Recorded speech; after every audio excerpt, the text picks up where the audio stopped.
Belt shop, permit room accept చేస్తూ ప్రభుత్వ మద్యం దుకాణం ప్రైవేట్ వైపుకి టర్న్ అయినప్పుడు that it self welcomed corruption. అంటే ఆహ్వానించేసినట్టు. ఇప్పుడు వీళ్ళు కేజ్రీవాల్ కంటే పెద్దది, కేజ్రీవాల్ కంటే పెద్దదని ఇక్కడ ప్రచారం చేస్తారు. కేజ్రీవాల్ కుంభకోణం ఏంటి? ప్రభుత్వం మద్యం దుకాణాలని ప్రైవేట్కి మార్చాడు అతను.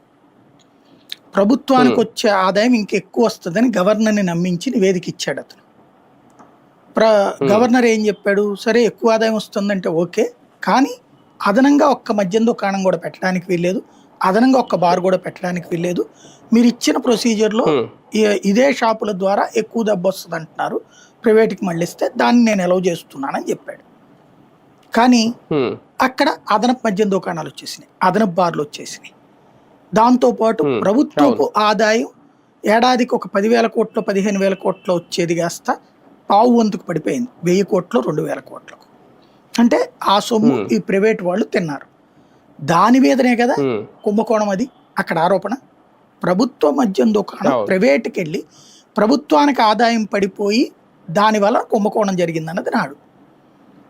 దాన్ని గమనించాక వీళ్ళు అదే పనిని ఇక్కడ చేస్తూ ఒక స్ట్రాటజీ మాత్రం చేశారు. ఏంటంటే ప్రభుత్వ ఆదాయం పడనీయాల, అక్కడికి మళ్ళీ ప్రభుత్వ ఆదాయం పెంచారు. ఇక్కడ కూడా సేమ్ ఫార్ములానే.